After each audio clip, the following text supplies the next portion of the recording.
Merci Tom, j'essaierai de faire vite, hein.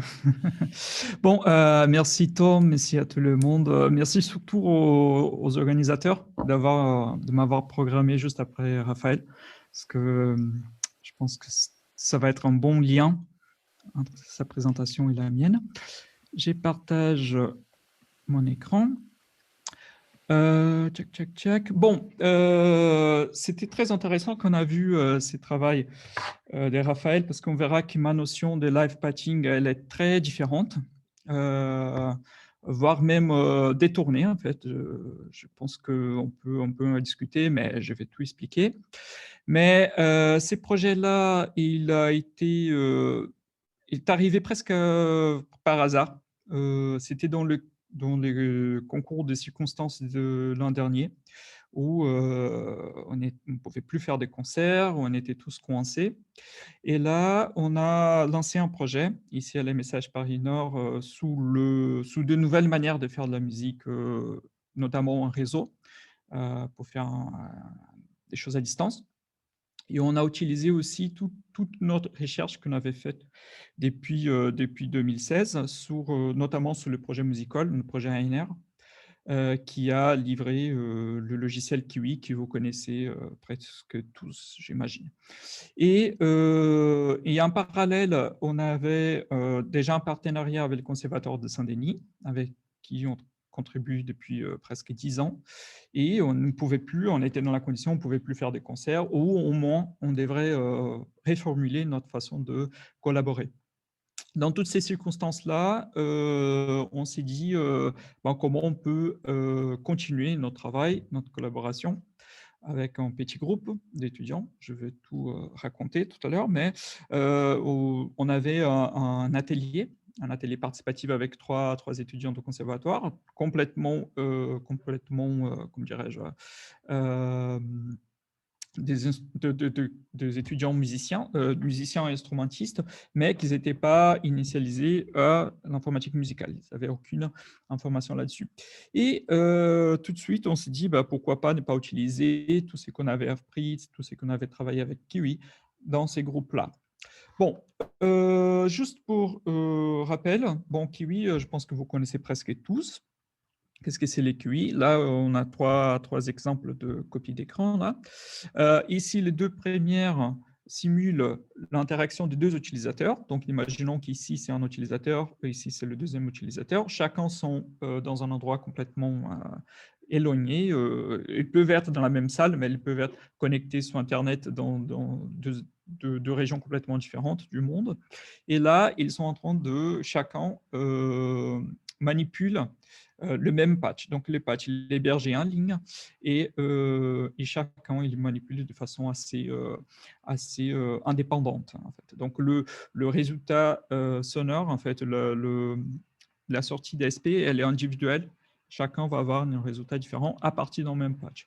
Et ici, à droite, tout à droite, on voit juste une animation d'un patching. En fait, ça, on peut faire de façon collaborative. Donc, on peut créer le patch de façon collaborative et en même temps, en fait, comme les patchs il est hébergé en ligne, on peut construire les mêmes patchs en même temps, sachant que chaque utilisateur va avoir déjà une manipulation différente parce que les données sont pas toutes partagées et aussi, comme je disais, le résultat audio aussi indépendant.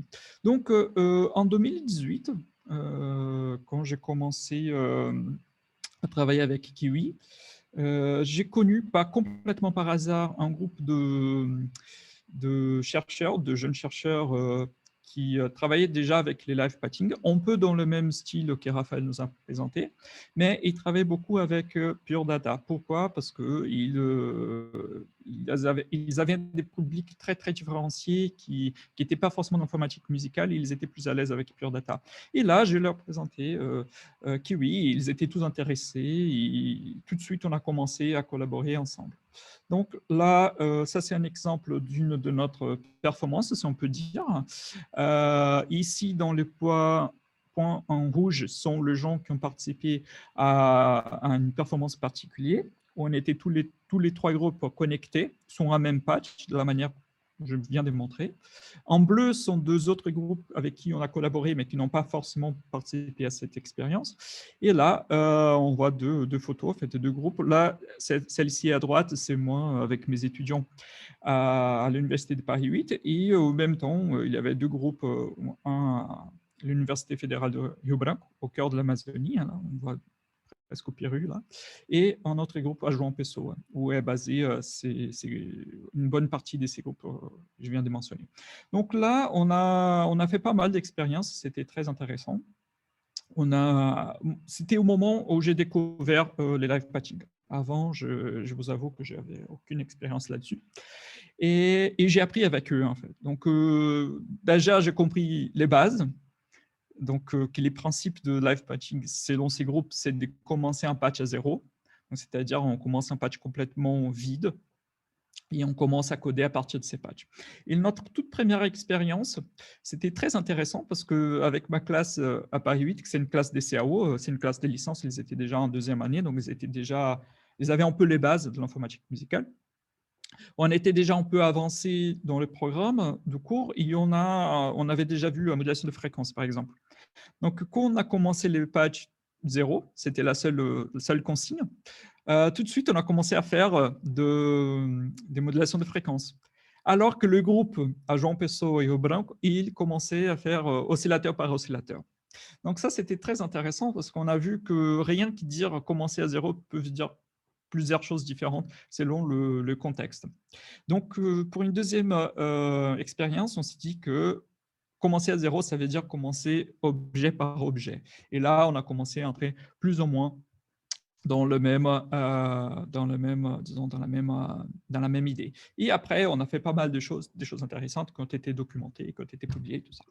Bon, pour revenir à l'an dernier, à partir de tous ces travaux qu'on avait déjà fait en Kiwi, l'idée, c'était d'utiliser Kiwi pour nos travaux avec le conservatoire de Saint-Denis.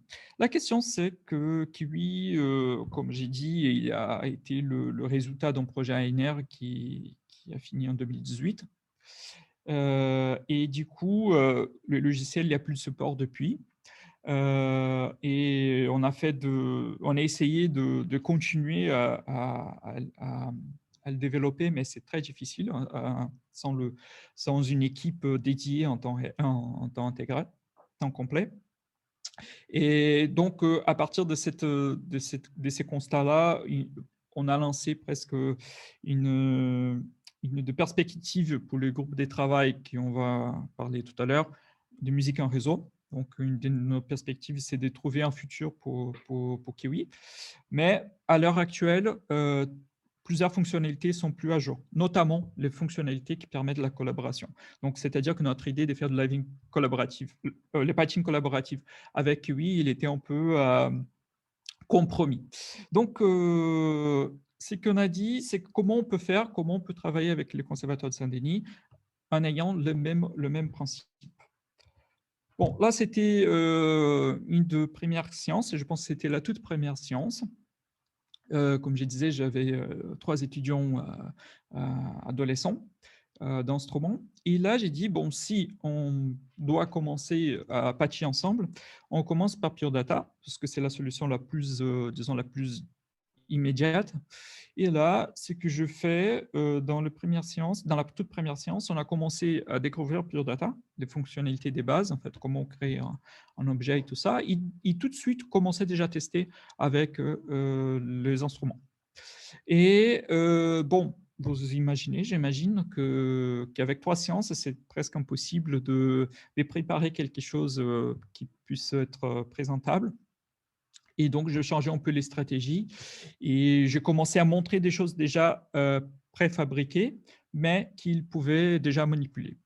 Et donc, je suis parti de quelques exemples, notamment quelques exemples en Faust. Très simple. Hein, donc, j'ai pris quelques exemples des exemples intégrés sous Faust et on a testé ensemble dans les patchs de Pure Data et on a commencé à avoir des résultats. Et à partir de cette collaboration, on a commencé à trouver, construire quelque chose qui pourrait être livrable et présentable dans une sorte de restitution. Donc, comme je disais, j'avais seulement 3 journées et au bout de ces 3 journées, on a construit quelque chose qui était digne d'être présentable. Donc, je vous montre rapidement les patchs. Là. Donc, il y a deux parties. Une des parties, c'est la partie Faust, je viens de mentionner. Donc, j'ai utilisé ces codes que je pensais un code qu'Ian a créé. Hein. Tu me corriges, Ian, j'ai dit des bêtises. Mais c'est un code très simple qui génère un son des synthèses qui ressemble à une goutte d'eau. Je l'ai modifié juste pour qu'il puisse être jouable à l'intérieur du Pure Data. Donc, l'utilisateur, il peut juste, il peut par exemple contrôler la fréquence de ces sons et aussi un bouton play qu'il peut déclencher les sons. Et en parallèle, on a utilisé aussi un code qu'on avait déjà fait ici au système, surtout pour les traitements en temps réel. Et là, je n'ai pas entré en détail, j'ai juste mis ces codes dans le patch et j'ai dit, bah, on essaye et on va juste manipuler le données sans trop réfléchir. Et c'était là notre point de partie. Et là, je vous montre déjà les patchs finis. En fait, ça, c'était ce qu'on a utilisé pour la fin du projet. Mais au début, on avait, par exemple, juste une partie, une instance de cette partie-là, et on essayait de comprendre et d'essayer de comprendre et de les manipuler. Donc, en revenant ici sur la photo. Donc, un des étudiants, il est en train de manipuler ces patchs en essayant de créer des choses très simples, par exemple une sorte de contrôle des gains, par exemple, et le manipulant en même temps que les autres collègues le utilisaient. Bon, comme je disais, notre idée, c'était de présenter quelque chose dans une restitution qui soit publique. Et je me disais, bon, comment à partir de ça, de cette expérience, on peut construire quelque chose. Et là, je me disais, si on garde l'idée Johan, du on voit live. pas les patchs. Je suis sous PowerPoint. Ouais, on voit une photo, toujours la même, mais on voit pas les patchs. Ah, d'accord. J'ai fini sur les patchs, désolé. D'accord. Donc, je reviendrai après, hein, si tu veux. Donc, on se disait, bon, comment on va jouer ça en concert. Et là, j'ai pensé à un dispositif qui relativement simple, mais déjà conséquent pour des étudiants assez peu initialisés. Donc là, nous avions 4 haut-parleurs. Un patch Pure Data, celui que je viens de montrer avec le code Faust, avec le code que aussi je viens de montrer, et 4 dispositifs, un pour chaque étudiant et un pour moi, qu'on pouvait manipuler les patchs par OSC avec ces dispositifs et 2 micros qui restaient là à disposition pour jouer avec, pour qu'on teste avec. Et là, à partir de ces dispositifs-là, on a vu que ce n'était pas aussi simple de juste essayer, par exemple, de juste créer un concert, de manipuler un concert, mais on s'est dit peut-être qu'il fallait faire une sorte de script, une sorte comment dirais-je, presque d'une partition où on savait ce qu'il fallait faire dans chaque moment. Bien sûr, à chaque moment, on avait un certain degré de liberté, on pouvait manipuler les choses, mais on avait une idée, un script général qu'on pouvait le manipuler. Donc, la manipulation de chaque dispositif OSC, c'est une interface graphique comme celle-ci. Donc, il y a 4. Pourquoi? Parce que chacune correspond à un haut-parleur. Et là, pour chaque haut-parleur, on pouvait manipuler les instances de cette partie du patch, où on a simplement un contrôle des fréquences du code, que je viens de montrer, un métronome qui permet de jouer ces sons en boucle, et il y a un autre bang qui permet juste de déclencher le son une seule fois. Et on avait simplement cette interface-là pour jouer en concert. Donc, comme je disais, on était on avait un script, on avait une séquence à respecter, mais dans cette séquence, on avait beaucoup de liberté, comment dirais-je, de liberté, quoi. Donc là, c'est le tout début de notre restitution. On s'est dit que j'allais participer aussi un peu pour guider les étudiants, pour pas qu'ils soient trop perdus. Donc, on a créé dans les scripts on s'est dit qu'il y avait une petite mise en scène, qu'au moment de la restitution, moi, j'étais en train de régler les plateaux, d'échanger la scène. Et tout de suite, j'ai sorti mon portable et j'ai commencé à jouer. Donc, c'était un peu une surprise pour les spectateurs qui n'attendaient pas. Et je commence à jouer avec mon portable. Donc là, c'est le tout début.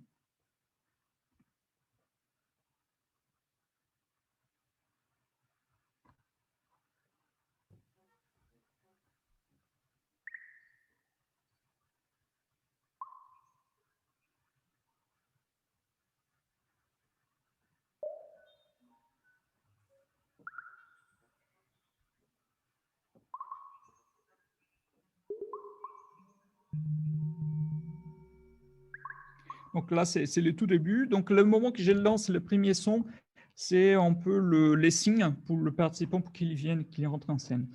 On entend qu'il y a d'autres choses qui se passent aussi, en plus de cette son de synthèse.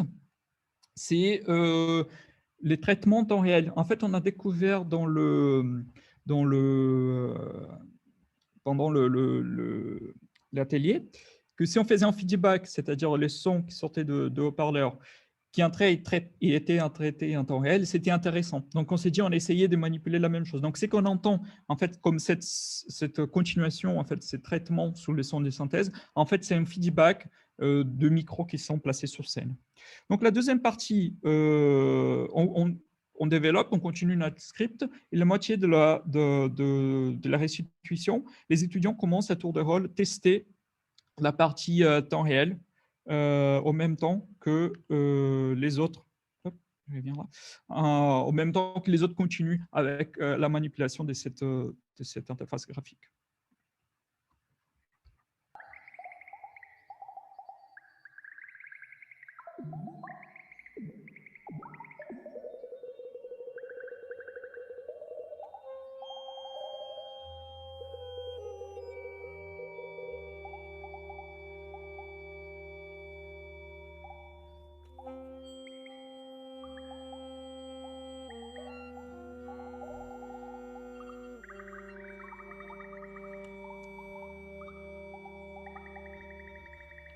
OK. Et pour finir, la toute dernière partie, bon, c'est un peu la suite de ce que je viens de montrer.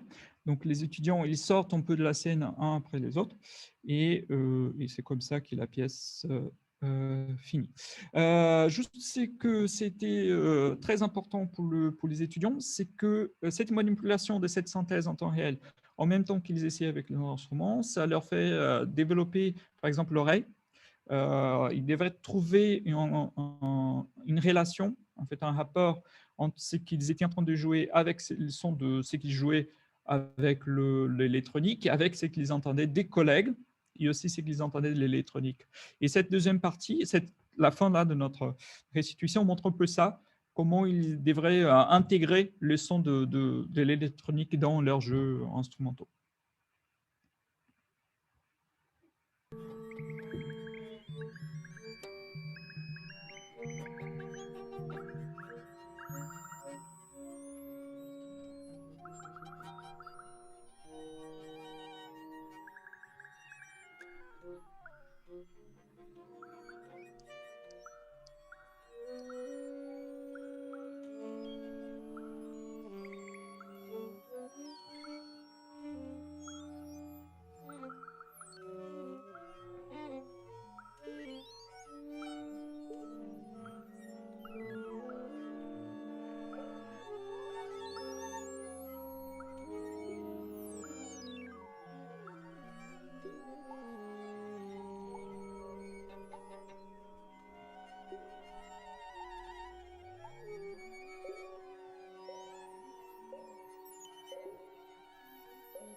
Bon, voilà, ça c'est la fin de notre restitution.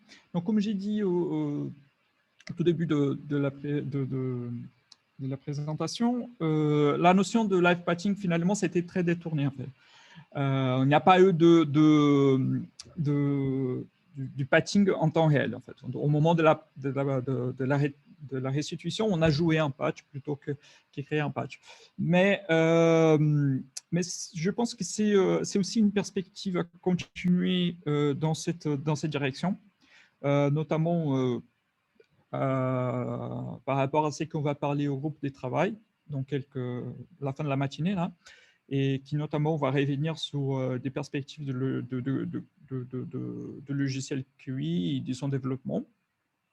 Et là, ce que j'essaie de montrer aujourd'hui, c'est juste une façon à partir de cette idée de live patching, comment on peut aussi la détourner, l'utiliser d'une façon aussi créative et aussi intéressante, qui puisse être aussi intégrée dans un contexte de médiation qu'on vient de voir. OK, bon, je vous remercie. Ok, merci beaucoup, Joao. Est-ce qu'il y a des questions déjà? Soit des applaudissements, effectivement, dans le silence. Pas de questions. J'en pose une. Enfin, effectivement, je pense que ça serait plutôt. La réponse serait plutôt dans la présentation du groupe de travail, mais c'est intéressant de voir les perspectives par rapport à est-ce que Kiwi serait un jour repris ou est-ce qu'il faut reprendre les idées ailleurs? Est-ce qu'il y a un espoir d'outils en ligne basés sur PD ou peut-être directement d'un FOST qui pourrait reprendre ces idées à part, parce que là c'est la notion en fait d'un instrument interactif contrôlé par OSC en live, mais avec cet esprit de patching en direct. Bon, quelles sont les perspectives de faire avancer ce travail concrètement?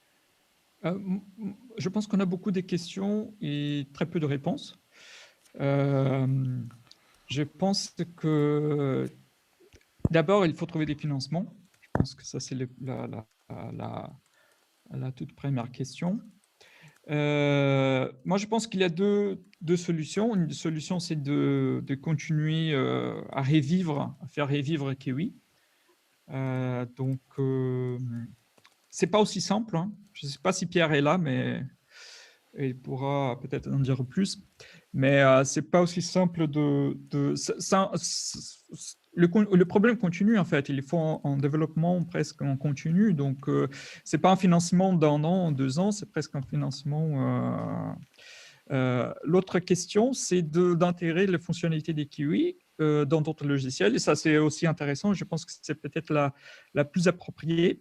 Après, comme tu as dit, hein, il y a d'autres solutions comme je sais que dans Pure Data, il y a des gens qui ont déjà fait de modules pour le partage.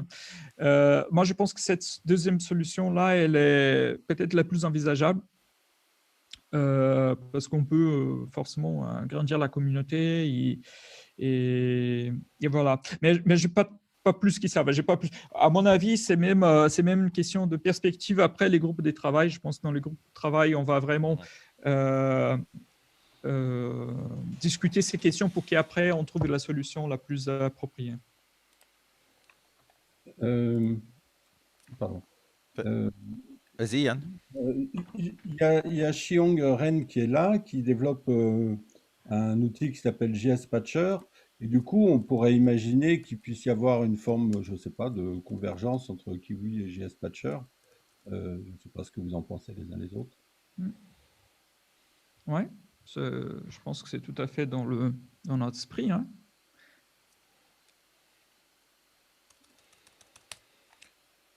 Ok. Bah, peut-être tout ça, ça serait, on va en reparler pour la présentation du groupe de travail. Donc, on va peut-être profiter pour avancer et rattraper 2-3 minutes de notre retard, si tout le monde est d'accord. Il n'y a pas d'autres questions urgentes?